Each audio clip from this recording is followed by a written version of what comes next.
තෙරුවන් සරණයි සෑම දිනාටම පින්වතුනි මොහොතක් හිතන්නකෝ. අපිට කෝටි ප්‍රකෝටි ගණන් සල්ලි තියෙන්න පුළුවන් නේද?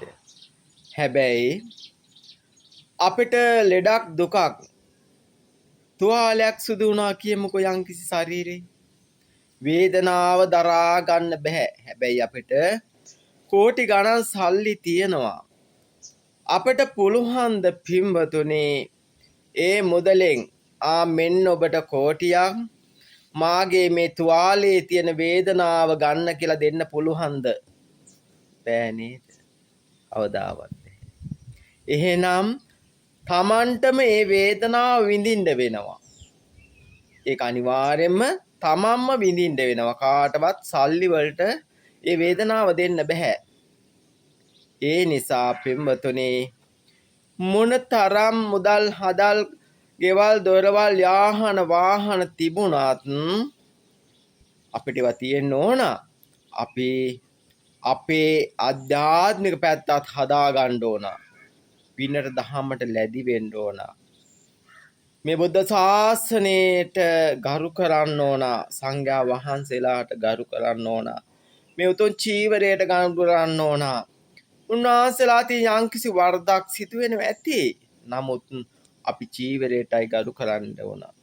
ඒ නිසා පින්වතුනි මේ සමාජයේ සමහරක් අය මම දකින සෑහෙන්න මේ YouTube channel වලින් Facebook වලින් ජනමාධ්‍ය වලින් ස්වාමීන් වහන්සේලා නොයෙකුත් බැනුම් ගෙරුම් දැන් අපගේ කත්නෝරුවේ ස්වාමීන් වහන්සේ නොයෙකුත් අපවාද කියනවා. ඇයි ඊර්ෂ්‍යාව? ඊර්ෂ්‍යාව වෙන මොකුත් නෙමෙයි. මේ බුදු සසුන බබලනවට සමහරෙක් කැමති නැහැ. සමහරෙක් බලන්නේ බුදු ශාසනය විකුණාගෙන කන්න, ධර්මයේ විකුණාගෙන කන්න.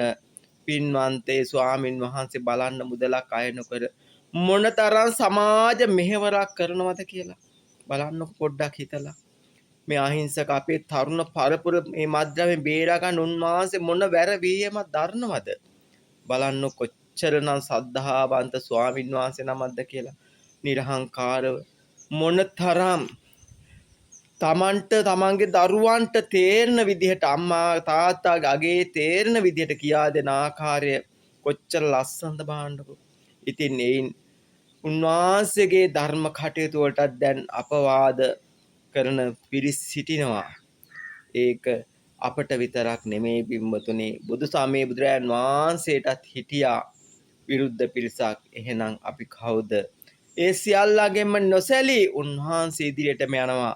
අපේ ගරුතර මහා සංඝ රත්නයත් අති පූජනීය නායක ස්වාමීන් වහන්සේලාත් උන්වහන්සේට ආශිර්වාදය ලැබෙනවා. ඒක සත්‍යයි. උන්වහන්සේගේ උතුම් වූ ධර්ම ප්‍රචාරය තව තවත් දියුණු වීමට මේ පින් සියල්ලක්ම හේතු වාසනාම වේවා කියලා මම ප්‍රාර්ථනා කරනවා. සෑම දිනාටම තෙරුවන් සරණයි.